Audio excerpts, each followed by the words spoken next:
So, a very good evening, friends.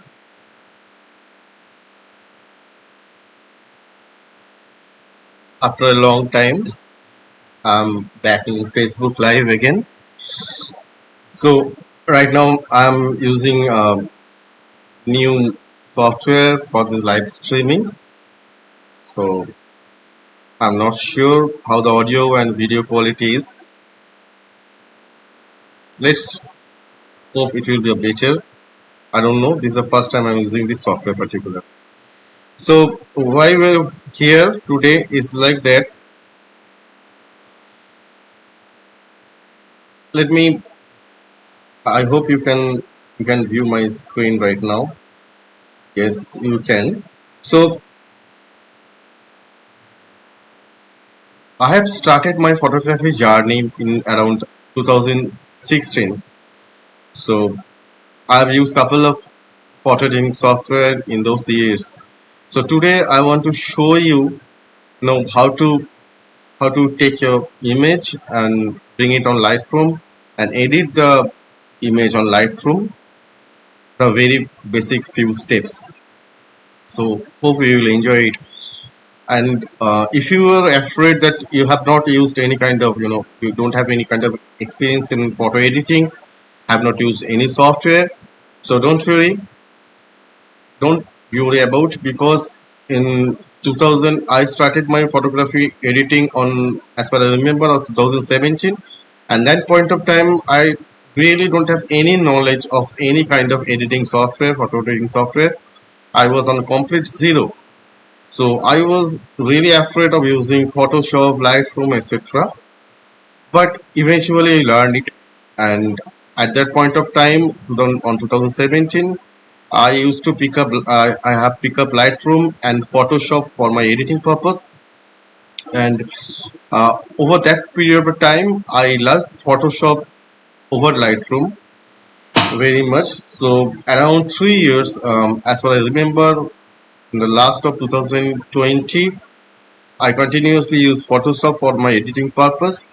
Then on 2020, I switched to Affinity photo editor for some purpose, and thereafter for last 1 year, I'm using Affinity, sometimes Photoshop, sometimes Lightroom, and another thing I have, another cap on my feather is DUX Nick collection. Maybe maybe you have not heard the term DUX Nick collection because Photoshop, Lightroom is very popular, but Nick collection is not that much famous. Nick collection is actually a product of Google, so Google have not enhanced it that much. So UX is a company who's taken over Google, and now it's become UX Nick collection, and believe me, it is a very fantastic tool. So why too many softwares are out there, and why I switch back to from one to another for my editing purpose is that every software, every photo editing software has its own plus minus points, have pros and cons in it. So I do not have any particular workflow. Depending on the situation, depend on where I'm editing, I'm using my laptop, or I'm using my iPad, or I'm simply using my mobile. I choose my software, I pick up my software and do my editing. And obviously how much I'm doing the edit. That really matters. So today we are focusing on Adobe Lightroom CC Creative Cloud version. So this is my edited image, and if I show you, this was the original image. This was the original image, or this is the rather original image, and this is the final edit of it. So what is the steps? I will show you what steps I applied to get this image in Lightroom. Okay, it will be around 15 to 20 minutes of tutorial. So hang on. Okay, let's enjoy.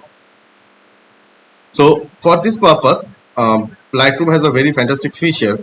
This is my original image, so I don't want to destroy it, so I will make a copy of it.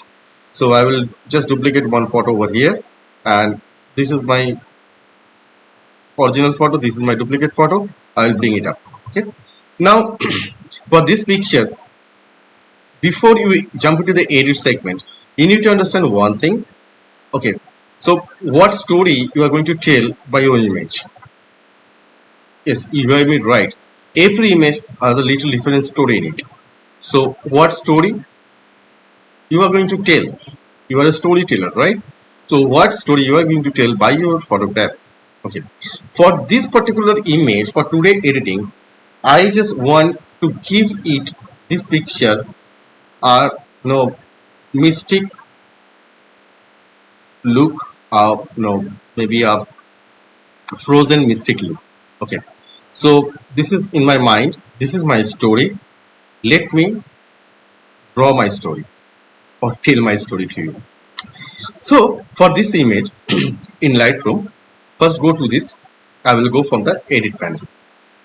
So this edit panel is your basic edit panel in Lightroom, and for editing any image, before starting any image, pick up your story, what you are going to do, and obviously always look for the histogram. Why so? The thing is that what is histogram? First of all, what is histogram? I have a separate video already created in my YouTube channel for histogram. You can watch it in a later time. So I will not dig into the histogram right now, so because we will be diverted into another segment. But in a nutshell, histogram is nothing but a distribution of your color points, of your luminosity points over a canvas of x and y.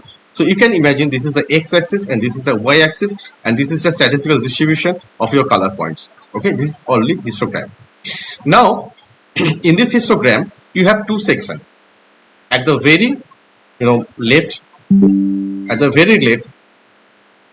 it's called your darkest point. Okay, it is your darkest point. At the very left, it is your darkest point. It means a pure black point. Okay, and the very right, you have a pure white point, and between that, you have points to play around. So what I mean by that is that this portion is consist of any picture is consist of 255 color points. Okay, now this is pure white, and this is pure black, and this is pure white. So we have so many points to play around. Now let me show you what I mean by this is that now if I go to the exposure, okay, if you just bring down your exposure, you see the picture becoming black. Okay, and shift of the histogram, look at the shift of the histogram. Okay, you can tell me that okay, this is pure black. No, this is not pure black. Why it is not pure black? The pure black is only highlighted by your blue dots over here. Okay, why it is not pure black? Because remember, the pure black is 0 0, but look at this sharp edge. Okay, there are some points lying over here, so this is not pure black. Okay, pure black are shown in this Lightroom by the yellow portion, blue portions. Now if you bring up your exposure in opposite direction, look at the histogram shifting, it is shifting towards right. Okay, so now you can say this is white. No, this is not pure white. Pure white lies over here, this red segment masking. Okay, we lost all the information over here. So this is the basic idea of the histogram. Now let's do our edit. Bring our exposure in the normal level. So for today's image, we want a mystic, a frozen look, right? So we want brightness in our image. Okay. So obviously we'll increase the exposure. But whenever you are doing any kind of thing, look at this histogram. Look at this histogram. Always follow the histogram. Why it is so important? Because the reason is that nowadays everyone have different kind of mobile devices, different kind of tabs, tablets, different kind of laptops from different manufacturer, and different manufacturer use different color tonalities, color panels to depict the colors. Okay, so everything varies from one to another. Like I am having a Samsung mobile. I do have a Samsung mobile. Now this Samsung mobile is tend to be more in the cooler side. Means the Kelvin is always down. Means the blue and the green are punched up. Okay, but if you pick up my Redmi phone, you will see that the tonality is more in the warmer side. So it varies from manufacturer to manufacturer. So from viewing one image into one mobile device, if you go for another mobile device, it will look something very different. Okay, there is some differences going on. Okay, so how will have a common view of panel. Okay, the histogram will help you for that. Okay, so look at the histogram always, because it is telling you the true story. It is telling you the distribution of your color points or luminosities. Now, for this image, we want some haze, right? We want some fog and mystic kind of behavior. So let me, Facebook is working properly. Yes, Facebook is working properly. Okay. Now, for this image, we want some mystic and mist effect or haze effect, right? So for that, what I'm going to do, I will use the masking. Okay. Before doing that, let me tell you one another funny thing. Okay. What is the funny thing is that if you want to know what is the predominating color in your picture, you can do simply apply one trick. You just bring the saturation a bit down. Okay? Desaturate the image. Now increase the vibrance. As you can see, let me zoom it for you. Here is some punch of green, here is some punch of yellow, and maybe here is some bunch of reddish or orange tone. So for this image, the predominant color are green, yellow, and slight touch of orange. So you have to understand the color panel and what color you are going to play around first. So let's normalize it. Now, what I'm going to do for misting effect in the Lightroom, go to this section. This is called masking. Now, for this particular thing that I am going to do, I'll use the linear gradient. What is a linear gradient? Let me show you. Linear gradient is nothing but a linear transformation of your pixels. What I mean by that is that if you just, this is your mask, okay? Now whatever changes you are going to apply, it will affect your masking area, it will not affect your unmasked area. Means this is my unmasked area, this is my masked area, so it will affect over here, it will not have any effect over here. Now the good thing about this linear gradient is that, as you can see, if you go to the very top, you can see the red, the mask is very prominent. Now if you gradually go down, you will see the mask is reducing its capacity. Means that whatever effect we are going to apply will reduce from top to bottom. So there will be a gradual decrement of the effect. It will be very subtle, very soothing effect, not any drastic change. Okay? So that is the linear gradient all about. Now let me apply my edit on it. So I will apply, this is a dehaze slider. So opposite of dehaze is haze. Obviously I am going to apply some haze. But be careful, look at your histogram all the way. Okay. Now I will apply negative texture on it. I will apply negative clarity on it. Okay. I'm dissolving the image. Maybe I will just decrease the saturation also. Now we are good. Okay. So I will just leave it over here, and then what I'm going to do, I will just switch back to normal edit mode again. So as you can see, from here we start. Now we are right here. Okay. Now I will decrease my saturation a bit. Okay. Why? Because thing is that in my image I have two predominating color and one slightly predominating color. What is here? We have green, we have yellow, and we have touch of red or orange over here. So if I increase the saturation, what will happen? It will going to happen all the pixel, all the totally throughout the image. We don't want that, right? Okay. So this is called a global adjustment. Okay, because it is adjusting globally. We don't want it. So we will not increase the saturation. Rather, we are going to decrease the saturation because the effect we are going to provide. Okay. Okay. We'll set it down over here. Now, It's all I'm desaturating the image. Now go to this section. This is called HSL layer, hue saturation layer. Okay. So in the hue saturation layer, as green is the predominant color, really increase the saturation of green. We have desaturated over here. We are bringing the saturation back with the green and yellow.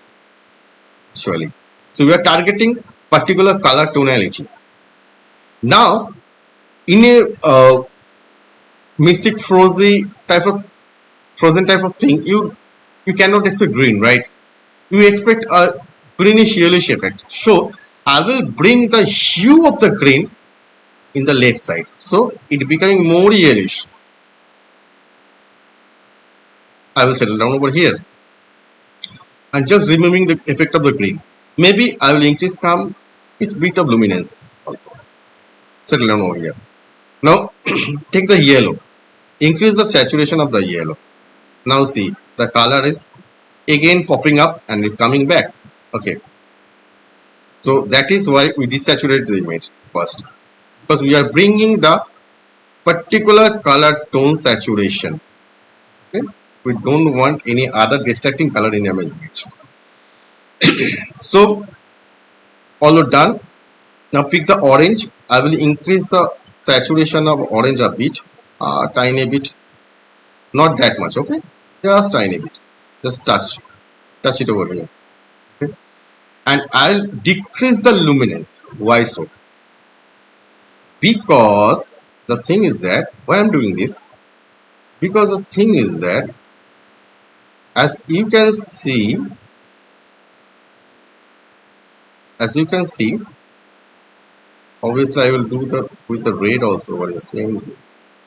Why I'm doing this because if you call this tree, these leaves as a foreground, then this particular line is working as a background. So if we have something bright in the foreground, obviously for making the contrast works, we need something dark in the background, obviously. So we are adjusting this way. Now we'll close this panel. Now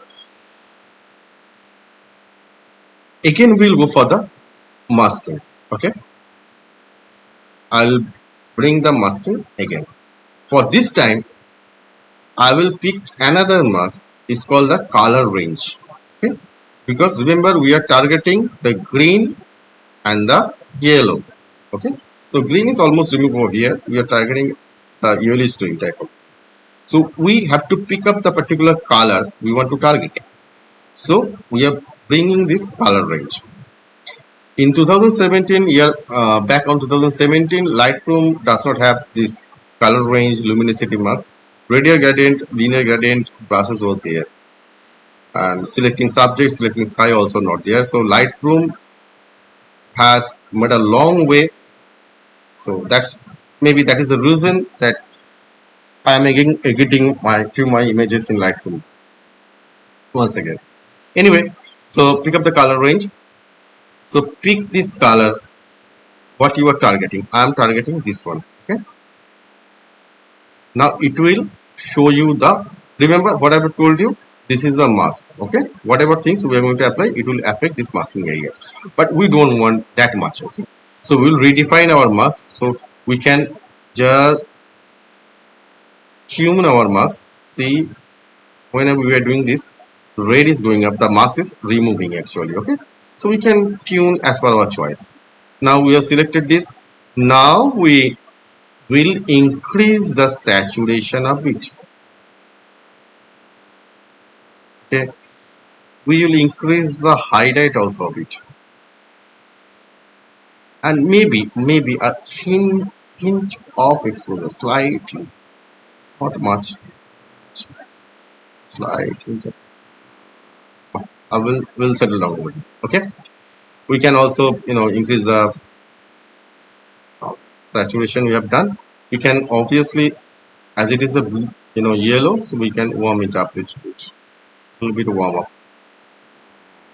Okay, we are good with it. Now we'll apply some texture. apply some. Don't go for the clarity. Clarity will again bring back the whitish tones over here. So we can apply, some kind of sharpness also.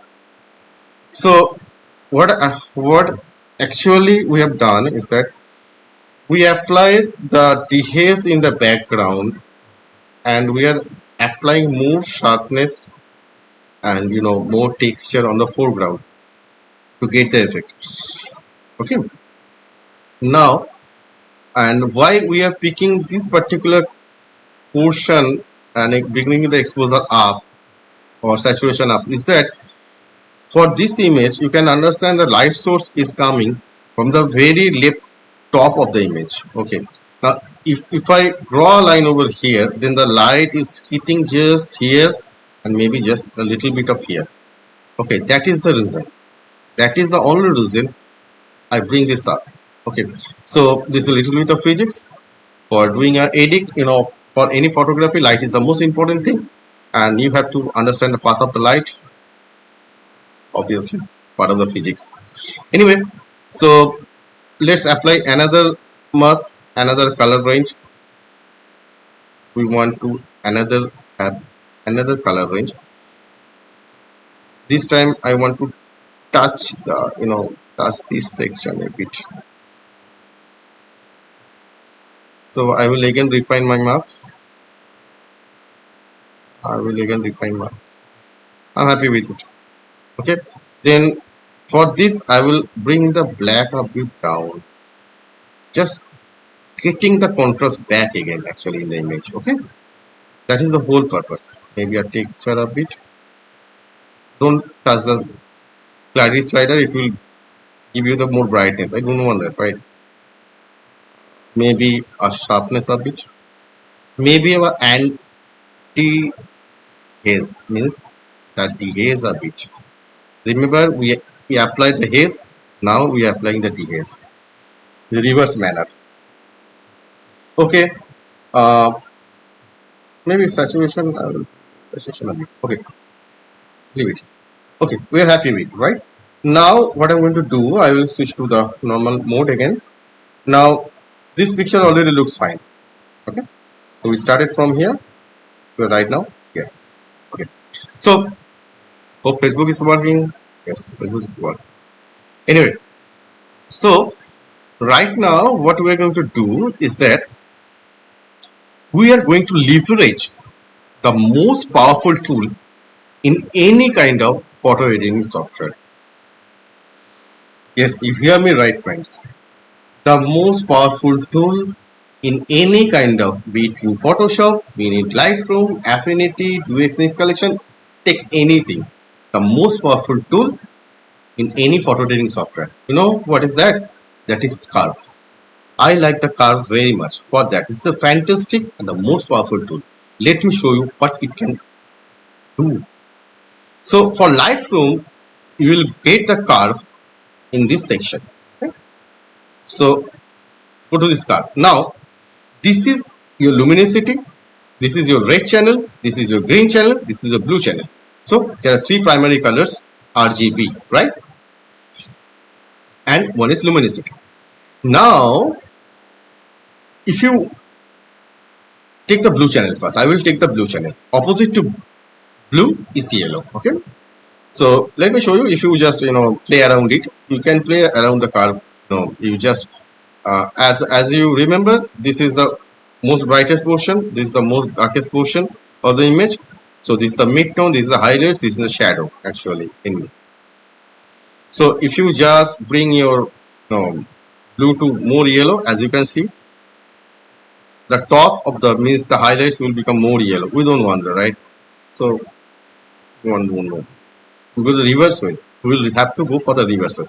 So I will not take this portion, I will take this sharp end and I will make a little bit of blue over here. I see blue effect. Okay. Now I want the opposite in the shadow. So I will bring the blue down. The mid carry on. So this is a very called fine tuning. You can spend a lot of time in it. So for this demo purpose, I am just fast forwarding this. Okay, so I play around with curves, in a longer time, but for this video you will be bored. Anyway, so I'll pick the red channel again, and the opposite of red is the green. Okay, so for this image, what I'll do, I will, and for this particular segment, there is some redstone right in the mid segment. Okay, so I will just increase the rate a tiny bit, little tiny bit, just tiny bit. Okay, I'm happy with it. Okay, maybe in the shadow I'll start it.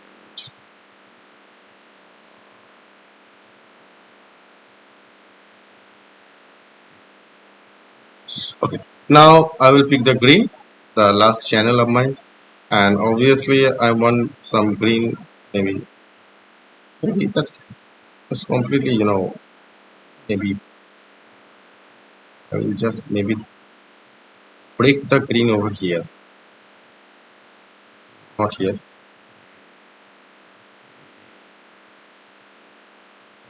I'm overdoing it. Okay, so you have to be very careful what you are doing. Don't go over. Watch your steps. Okay, I'm happy with it. Okay, now for the final thing, the luminosity. Now, if you want to have a retro look, means retro look means there is no perfect black points, there is no perfect white points. Okay, so not a high contrast image. Okay, it's the opposite of high contrast. So for that, what you have to do, you have to just bring your shadow a little bit up. You said there is no black point. For this image, there is, I'm removing the black points. Okay, pure black points. I will leave the white as it is.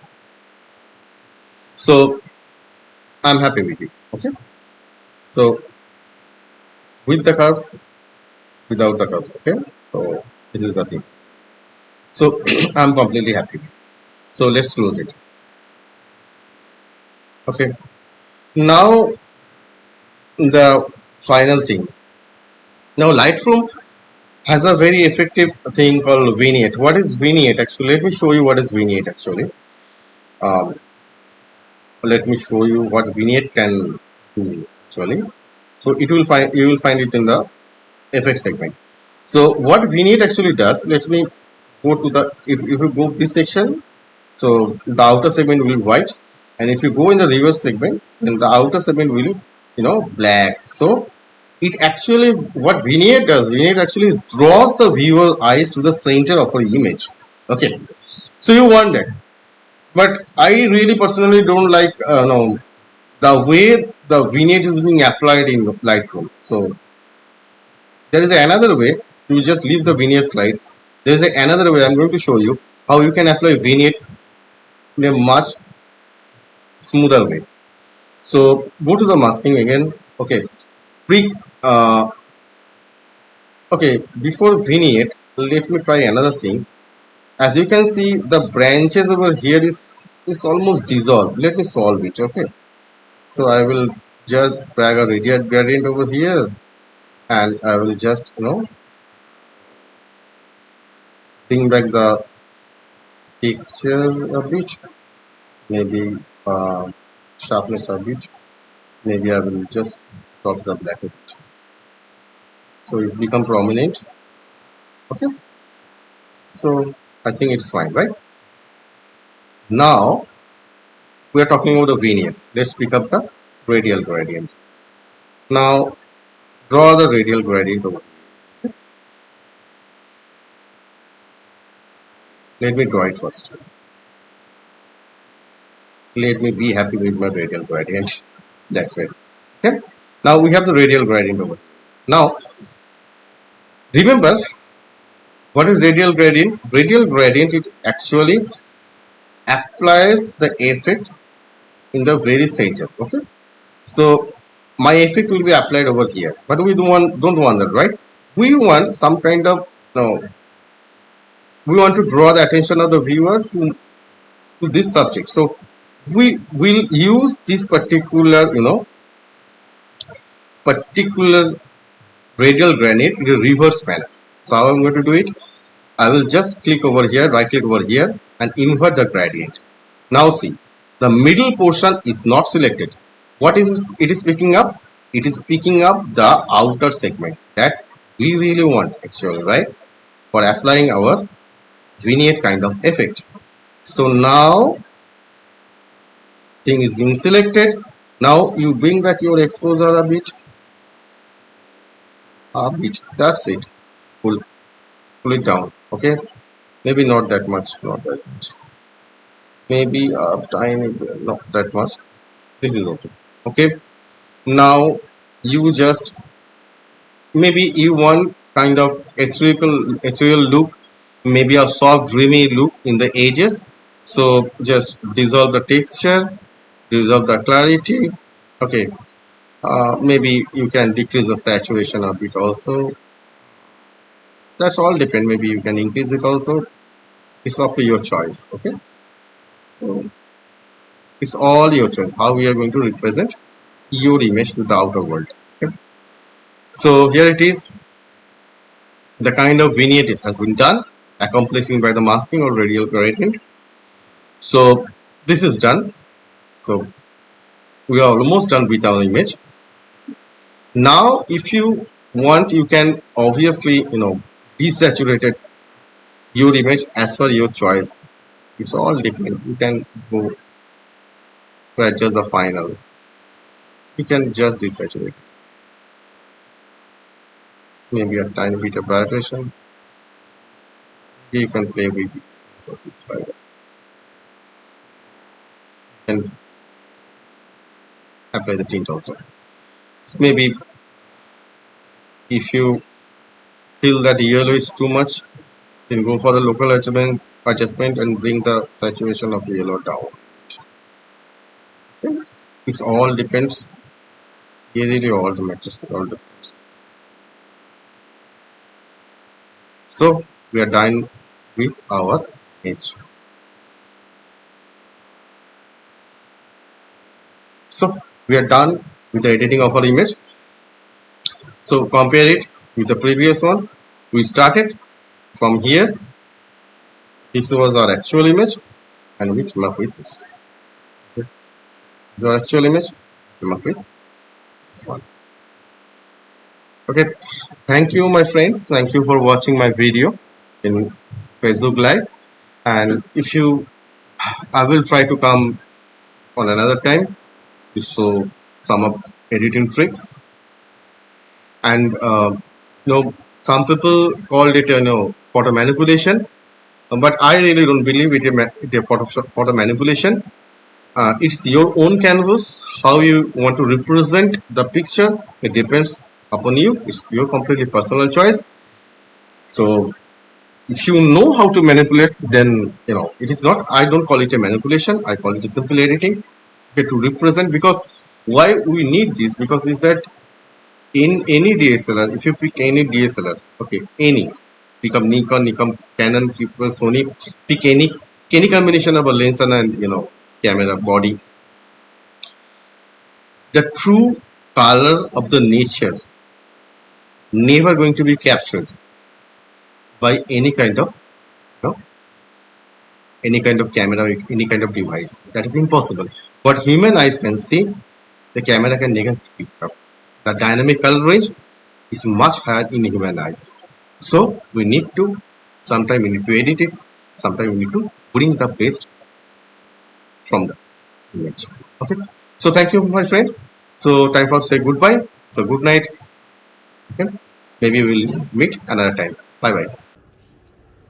Thank you, friends, for watching the video. Thank you for being a part of my photography journey.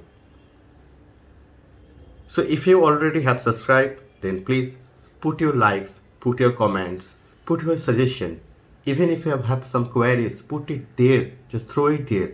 I will definitely going to answer those. And I personally love communicating with the people, love communicating with the friends, making new friends. So obviously, if you are new to my channel, then please do subscribe it. If you like the video, do subscribe it. In this channel, I'm going to produce more videos of my photography journey. Usually I called it my photography journey. I talked about my infield experiences shared with you also, and I talked about editing those images in the post processing. So if you really like my video, then please subscribe the channel, put your likes in the video, put your comments in the video. That will encourage me to go far. Okay, so I will be very happy if you just subscribe, if you just like, if you just put your comments. So thank you once again. This is your friend Dave saying bye bye for right now.